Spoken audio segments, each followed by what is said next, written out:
Today is a tie-bearing day here on Holy Tissues. We're going to be looking into a little film called Atonement, starring James McAvoy and Keira Knightley. And with me, to my left again, is the show's shining star, Dimitri Katzman. Thank you, and this is my friend Mew Hopkins.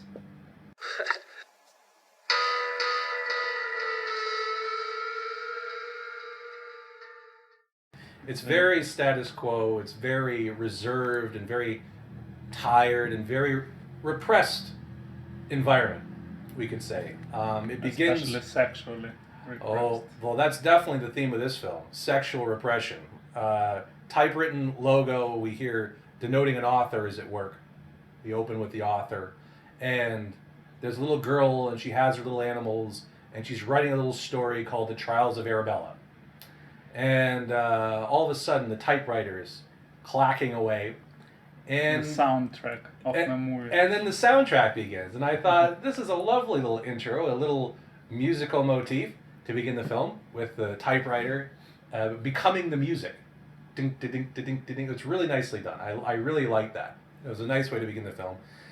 Thematically, it's very astute, considering the themes that run throughout the entire film. It's a nice bookend to begin the film with, because we will come back to it later. So the little girl sees a young man and a young girl frolicking outside. What's his name? James McAvoy. James. I knew another guy named Andrew The McAvoy. future star Yes, James McAvoy. Yeah. I didn't know him when this movie was showing. Yeah, It was he the was first time I saw him. It's true. He was a nobody before this movie, I think. He wasn't anyone really famous, and so it's amazing he's come to prominence. He's a pretty good actor. I haven't seen him much lately, but he's pretty good. Anyway, him and Keira Knightley are outside in a fountain, a rather deep fountain, taking their clothes off and jumping in the fountain, and this scares the little girl. The little writer girl. She gets scared at seeing this. She doesn't know what to make of it. She doesn't understand what it means. This young man and this young girl frolicking outside. It frightens her and it makes her upset. And it sort of Because of what she saw. Right? Yeah. Because she Keira Knightley jumped into the fountain, Right. and she didn't even understand what's going on out there. Yeah, and that's a very very truthful way. You know, I'm sure we've all had experiences like that when growing up. You saw something you just didn't understand. You didn't know what it meant between men and women, or any combination of person you like. But the way the scene looked, it looked like he's ordering her to do stuff and she just obeys him, even though he is the servant. Right. That's a very good catch. And That's a that very good really point. messed up her head. Like, she didn't understand what is going on here. That's right. And then later on, they show the full scene from the other side, right? Yes, and you they do. know what actually happened. Right, from the adult perspective, From the rather adult than the perspective. naive child's perspective. I like that contrast. It was nicely executed. I also noticed that they did this little trick when they show a scene from far away without sound, and then they show what actually happened. Right. They did it a few times in this movie. That was an incredibly deep fountain, is all I can say. When she went down to that fountain, it looked like it went down. It's like a pool. It's like a pool. What kind of fountain is that? Yeah, it was not your standard size fountain. It was a really deeply entrenched fountain. And that brings another recurring motif in the movie: Keira Knightley and swimming in the water. Yeah, it shows a certain joie de vivre, shows a certain liveliness, a certain willingness to plunge into the depths, into the unknown, into her own passions, into her own lust for life. You know, it gives her that kind of fresh feeling. I remember also there was one of the interpretations of dreams. Whenever you dream about swimming in the water, I think it's like you feel like there are big changes to come. Right. I don't know if they meant it, but But it if you- reminded me. But if you do it in the daytime, maybe that means you consciously want there to be big changes. Like You want, like, From you virgin- anticipate in them. from virgin to not virgin. That could be the one thing that she wants more than anything. So then we see Benedict Cumberbatch, okay? And Knightley's body. and Leon, and Keira Knightley, and they're going for a swim. Okay. Nothing happened between you two, he asks, right?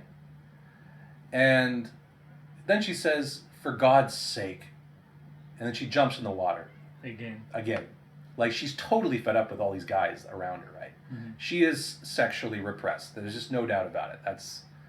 That's her character. She wants some kind of interaction, some kind of intimacy, and she's getting none of it, almost. Or very sporadically and very reserved forms. So, and I noticed early on, the little red-headed girl gave Cumberbatch sort of a luscious look. Even earlier on. They were flirting with each other. They were flirting even before what happens later on occurs. There was still a kind of strange sense that there was a flirtation involved. That scene where Benedict came to their room, right, with twins and that ginger girl. Mm-hmm.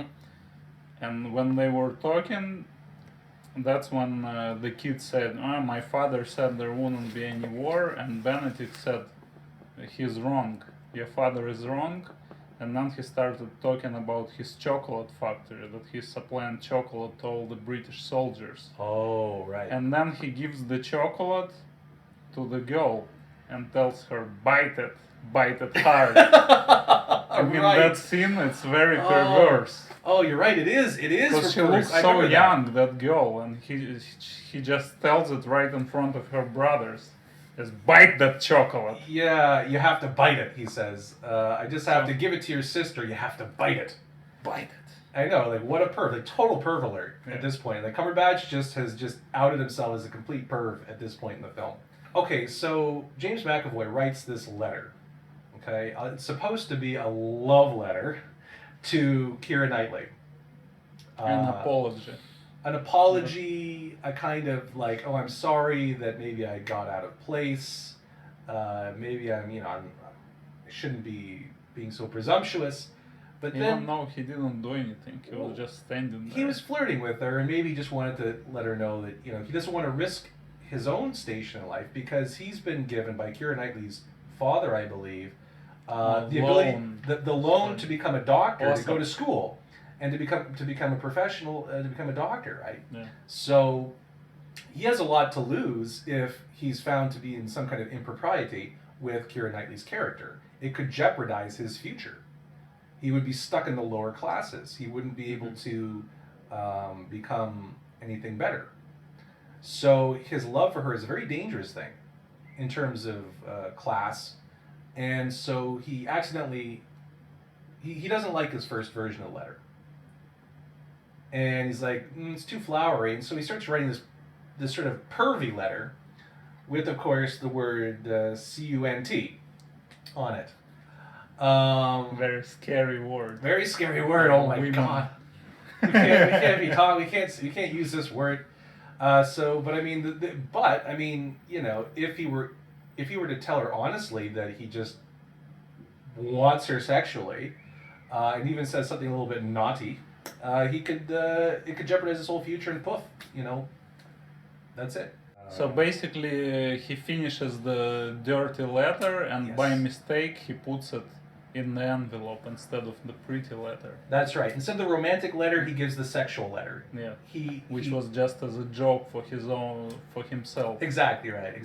Because his real animal passions are being repressed, and so he accidentally said the truth.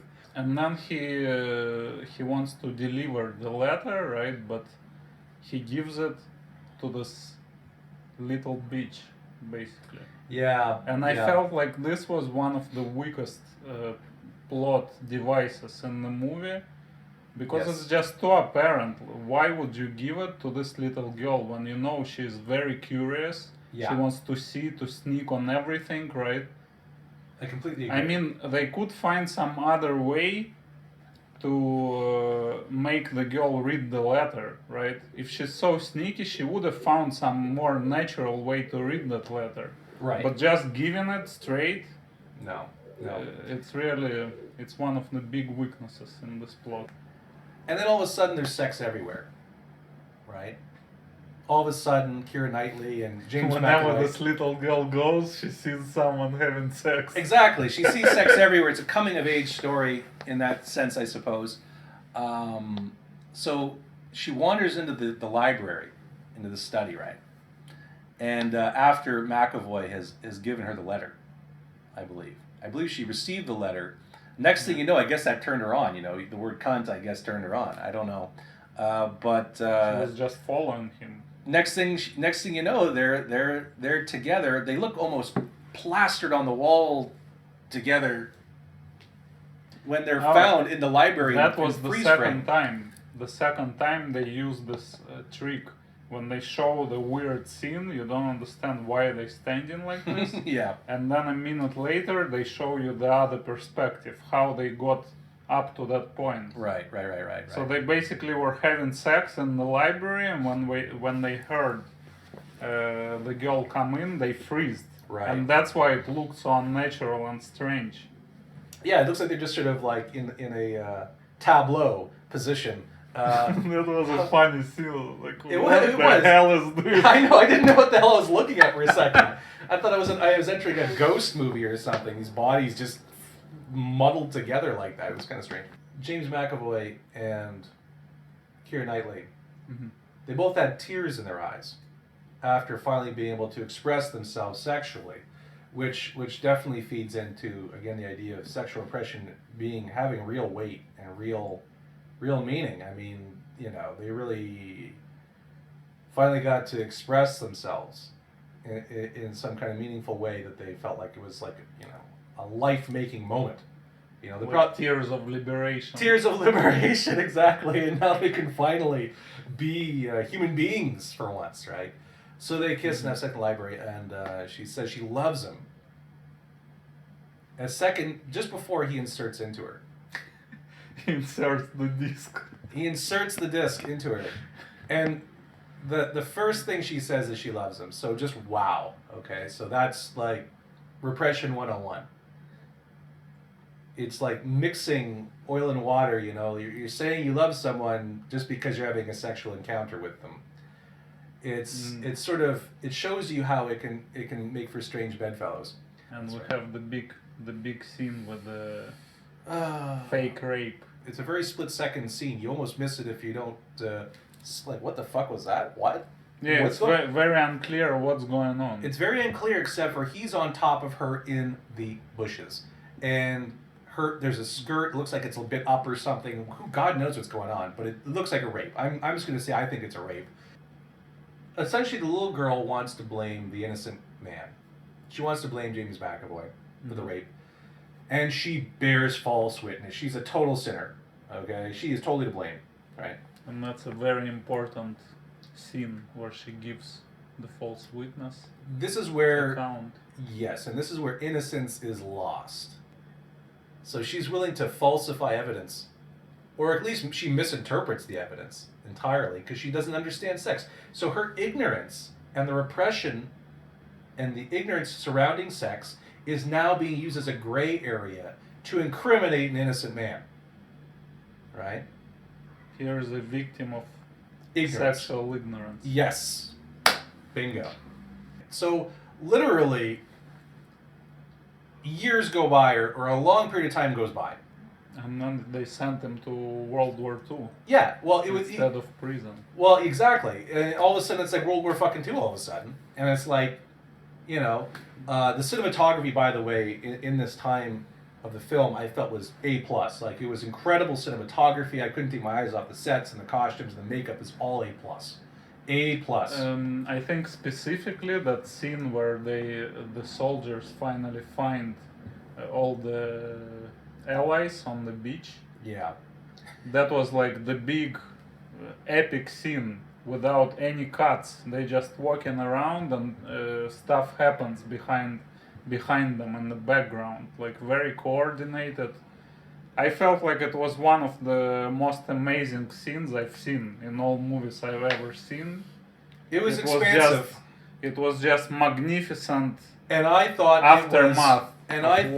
Look, that scene to me is actually my next issue. Okay.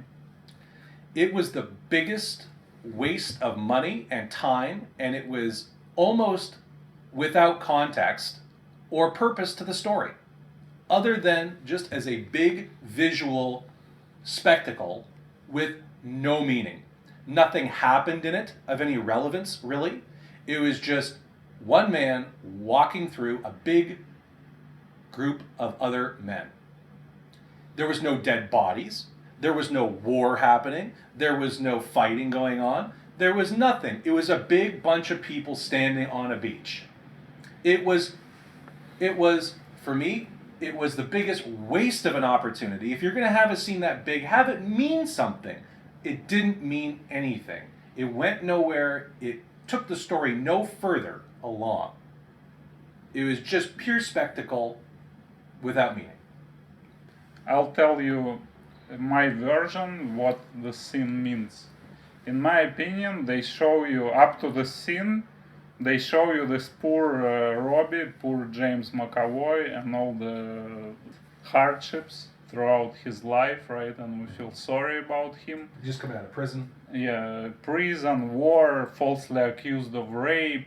So he ends up on the beach, right? And he sees all these thousands of people completely out of their mind. Everyone's doing all kind of random stuff, injured people, people like homeless people, a complete mess. And I think the only point of this big scene is to give you the perspective. He thinks he's so special that he's this unlucky, oh, poor James. But when we compare it to World War II, it's nothing. His life is just a joke, and all his problems is a joke compared to the whole world. Some time has gone on now, and we find out the little writer girl is a nurse. Mm-hmm. And yes, she had a crush on McAvoy and has in fact accused him out of jealousy, is what it almost looks like now. It's starting to, the whole story is turning that way, Yeah. where it's not just that she accused him because he's a sex maniac or perceived him that way, but that she wanted him, and if I can't have him, no one can have him. A lot of layers to her motivation. Exactly. And so as the years go on, it gets deeper, as they say, right? Little girl, now she falls in love with a Frenchman, though, doesn't she? She falls in love with some other guy. No, I think Who was that French guy? I There's remember. some French guy, right? There was a scene of a dying French soldier, and the master nurse told her to go and sit with him and pretend like she's his lover, I guess. So she just played along. It was a very painful scene where he's talking about somebody else, and she's just pretending like she's her. And then she opens. He says, "Can you loosen my bandage a little bit? It hurts my head." So she opens it, and there's like a piece of brain all out. Oh my god, I must have blinked and missed that scene. My god, that sounds disgusting. Yeah, it was pretty gruesome. And she like carefully puts it back. Oops. Oops. Yeah, I'm sorry it hurt your head, but it's keeping your brain in, pal. I'm sorry if it hurts a bit. Yeah, it's a really sad scene. God, But it kind of that's shows horrible. how she suddenly she is exposed to the punishment that she put James McAvoy through. Right. The aftermath of all this. Right. About real tragedy, real hardship. And now she has to sort of, she's in a sense maybe partially making up for some of that. in It's helping part all of these her innocent people. atonement, right? Part of her atonement. Take care of all the. It very well could Soldiers. be, or she was just lauded into it somehow. And then we come to the last scene of the movie, or at least almost the last scene of the movie. All of a sudden, we get a little bit of intertextuality. We're on TV all of a sudden. It must be post 1960. Back to reality. Back to reality. Back to reality on TV. It's Vanessa Redgrave. So she's finally had to write this book for her own atonement. Yeah, in the end, she kind of explains that this whole romantic pseudo happy ending was really just her fantasy, Yes. and in reality, both of them died Right. during war. Tragically, without merit, and without that- purpose. In my opinion, that was also one of the weakest points of the movie, because in her final speech, she says that this was my way to make it up to them. by inventing, a better happy version ending. of their life. But how would it help them? They're already dead, right? So you Right. just made the scene to make yourself feel better. Right. It's purely egoistical. I think it was more. I disagree with you on that point. I think it was not a matter of illogic. It was more of a matter of her longing, her desperate longing and inability to find atonement. She never got atonement. That's why it's called atonement, I think, because she never really received atonement for what she felt she did. And so she felt total guilt. So she fictionalized their life as having an actual happiness, as a final act of kindness. She gave them their happiness that they never had in their actual life. That's And- what I have a problem with. See, I don't have a problem with that at all. How is this What's wrong with kindness that? when the person is dead? Can you be kind to a grave? There's an afterlife. The end. Even if there is an afterlife, they don't give a shit. What How can you say what that? she does You on don't know planet what they're Earth. doing up there. How do you know what they're doing? They're up there? happy there. How do you know what they're doing? There's up nothing there? you can do to improve their life. They're already happy in heaven. Hey, you can't have heaven without a few holy tissues. Okay, just remember that. All right. And now the tissues. You would think there'd be a lot of tissues for a movie called Atonement, but let's begin. Let's see how many are we going to have for this pretty good movie overall. It's a pretty excellent movie. I think one of the issues I had with this film was the lack of change in James McAvoy's performance. For all the things he was supposed to have gone through, even despite being a British character, I still felt his character arc wasn't archy enough. It didn't create any nuance. There was no change in his performance. And for that, I have to give one tissue. I mean, the man lost his stake in life, his chance to become something bigger and better. He went to jail, he went to war, and none of it affected his performance. So that's definitely tissue number one for me. Tissue number two is the illogic of during a rescue scene where everyone in the house, in the mansion, is about to go off on a rescue mission looking for some missing children, that a man would take the opportunity to rape a young girl out in the woods where everyone is looking for something suspicious. It just didn't make any sense to me at all. I didn't understand the logic of that sequencing. So that's tissue number two for me. Number three is the absolutely wasted epic spectacle. However beautiful it was, do not let beauty deceive you. You could have taken it out of the movie and the movie wouldn't have been any worse off. At least the story wouldn't have been off any worse. The movie might have been a little worse off because it didn't have this big, beautiful bunch of extras hanging around doing nothing on the beach of Normandy or whatever. But in terms of story, it added nothing. So those are my three tissues. All right. My first issue, I think, would be the fact that he gave the letter to this little girl. I think it was a very contrived and unconvincing plot hole. The second issue is Keira Knightley's acting. Especially it was noticeable in the scene where she whispers in his ear, come back to me, come back to me. It was like this constant, like a catchphrase of this movie, right? Come back to me. She was supposed to say it with like real passion, real pain. But in her performance, it was just apathy. you know, come back to me or don't come back to me. I don't really care.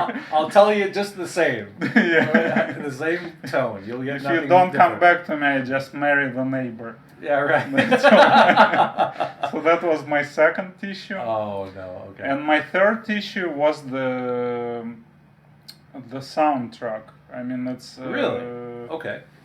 that whole typewriter thing with the soundtrack. That was great and really catchy, right? And something unique for this movie. Yeah.